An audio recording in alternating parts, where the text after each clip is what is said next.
Voilà, je vais vous lire la suite du bouquin. La science de l'hygiène raciale, fondée par Pleutz, se retrouvera synthétisée par Adolf Hitler dans son pamphlet Mein Kampf dès 1925, où il se plaisait à agir au nom de la mère Allemagne.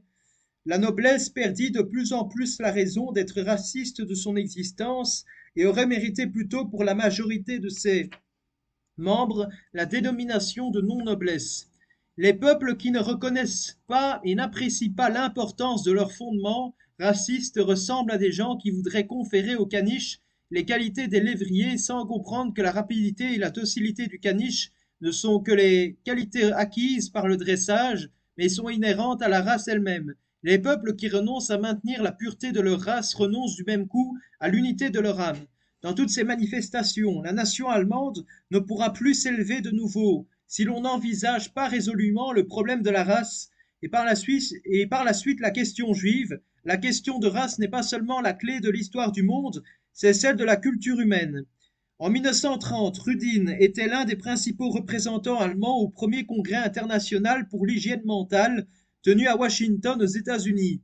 Plaidant pour l'eugénisme, en 1932, il est devenu président de la Fédération internationale des organisations eugénistes. Il était en contact avec Carlos Blacker de la British Eugenic Society et lui a envoyé une copie des lois pré-nazies de stérilisation volontaire promulguées en Prusse. Un précurseur des lois nazies sur la stérilisation forcée que Rudin aurait déjà préparé dans son tiroir de bureau. Source.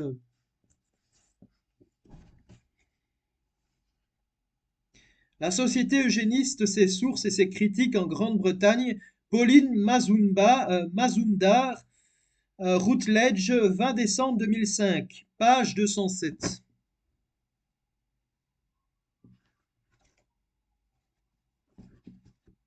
Rudin a rejoint le parti nazi en 1937. En 1939, à l'occasion de son 65e anniversaire, il a reçu une médaille Goethe pour l'art et la science qui lui a été remise personnellement par Hitler, qu'il a honoré comme le pionnier de l'hygiène raciale. En 1944, il a reçu une médaille de bronze de l'aigle nazi, Adler Schild de Deutsche Reiches, Hitler l'appelant le pionnier dans le domaine de l'hygiène héréditaire.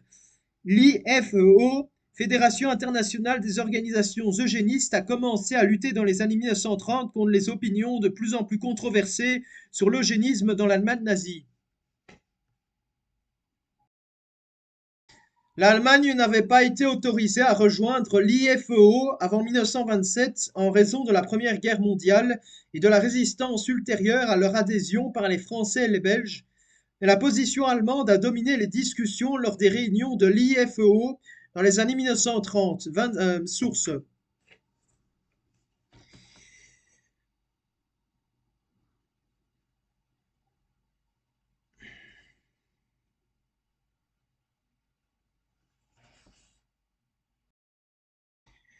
Hodgson CBS, octobre 1936. Fédération internationale des organisations eugénistes, rapport de la conférence de 1936, page 217, revue d'eugénisme 28.3, 217 à 219, PMC 298 à 5601.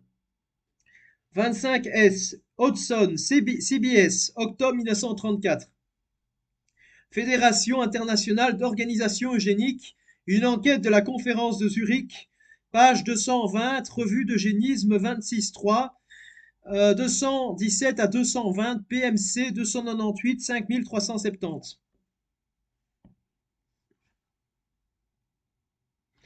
Rapportant la réunion de 1934 à Zurich pour la revue Eugenics Review, la secrétaire de l'IFEO, Madame CBS Hodgson, a écrit: un certain nombre de questions de recherche ont été échangées avec les différents intervenants.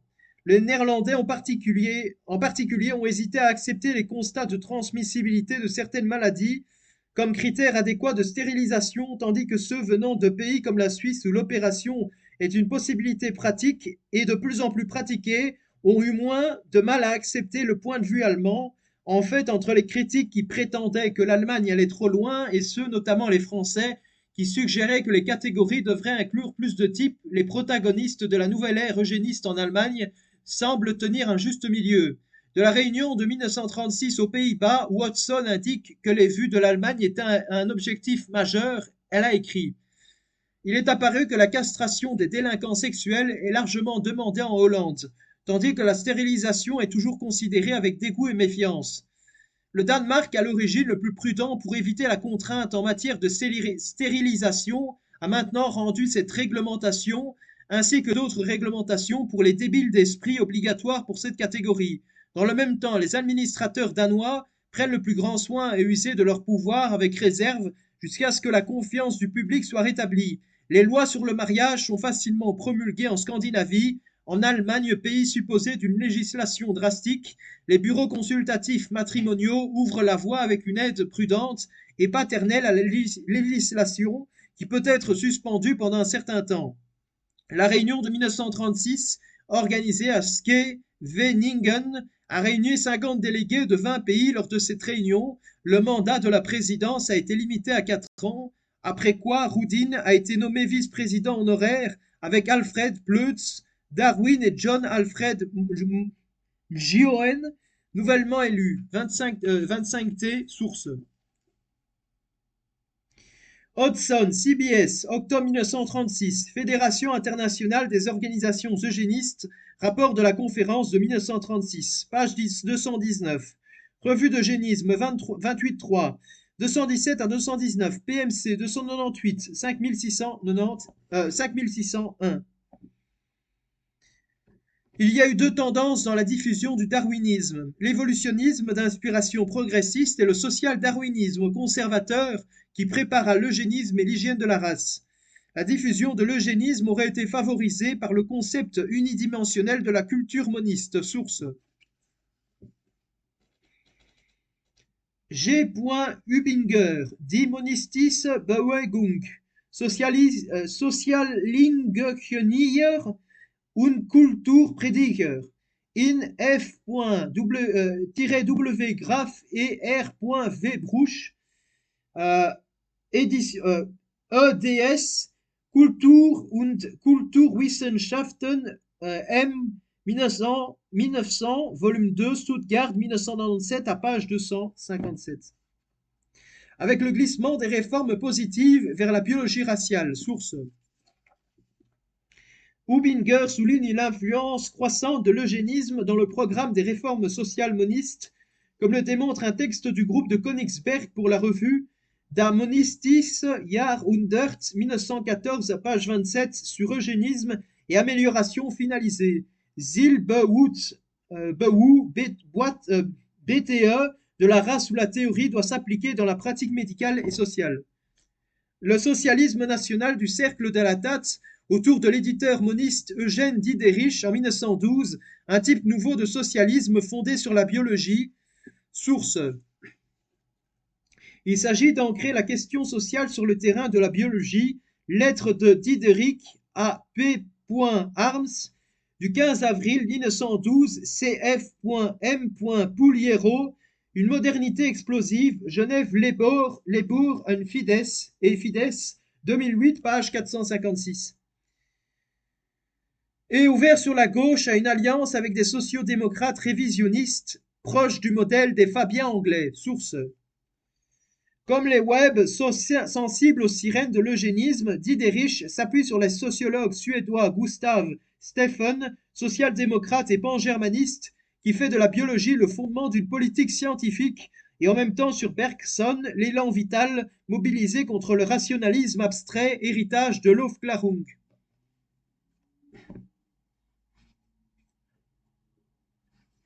C'est dans ce contexte que l'État rencontra le social-darwinisme, avec ses dérives et les tentations de l'idéologie nationaliste des Völkisch.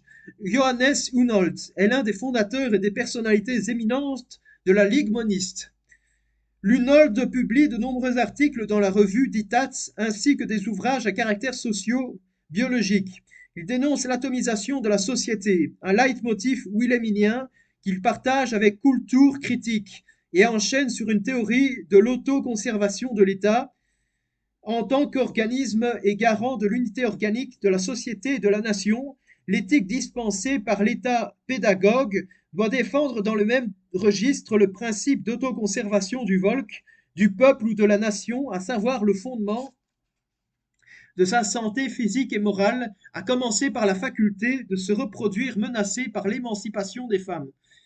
La concurrence entre les individus et leurs intérêts doit être encadrée par l'État et par une sélection sociale planifiée. Source cf.j. Unhold, Monismus und Sozialpolitik in Diktat 3.1 1911, page 14. Seine immer planamige Sozialausleise zur Erhaltung und Steigerung der Zustiegen auf allen Gebieten, sélection sociale programmée par l'État pour la conservation et la croissance des individus capables dans tous les domaines, l'égalité moniste se décline dans l'obligation du travail socialement nécessaire.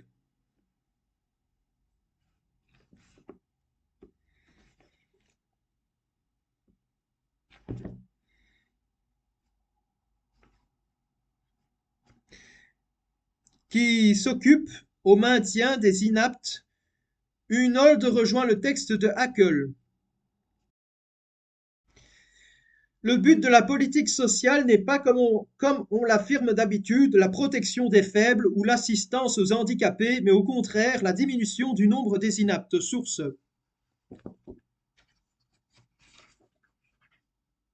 Ibid nicht immer Schutz der Schwachen, Vorsorge für körperlich minderwertige, sondern möglichste Verminderung der Untauglichkeiten, c'est que la sélection naturelle ne marche pas dans la civilisation à la différence de la nature, d'où la dégénérescence que l'on constate dans les bas quartiers.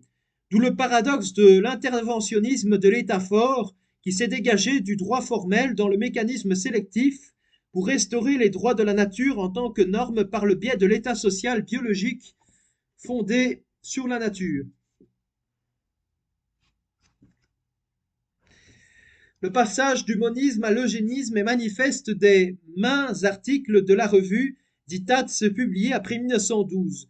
Le philosophe Karl Hoffmann, qui faisait partie du premier noyau nietzschéen, reprend le thème de l'amélioration de la race par l'exclusion planifiée des énergies déficientes der minderwertigen Kräfte, du mariage et de la reproduction de la société, ceci par la stérilisation volontaire ou sous contrainte des porteurs de tares héréditaires et des malades incurables. Source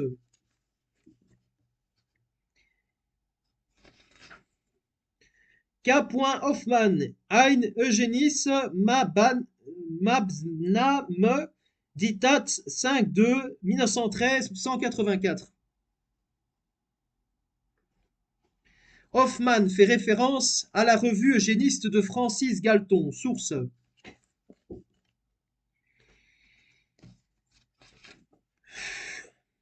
un demi-cousin de Darwin, la création du Galton Laboratorium à l'université de Londres est suivie par celle de l'Eugenic Review et de l'Eugenic Education Society en 1908. Cf. À ce sujet, l'article de Karl Korsch dit Rassenhygiene in der wissenschaftlich gemeinverstandlichen Literatur des englischen Sprachgebiets, Diktat 5.11 1914, page 1161, Galton propose d'intervenir sur les facteurs qui, par le biais d'une régulation sociale, peuvent influencer favorablement ou défavorablement d'un point de vue corporel ou intellectuel les caractères des générations futures.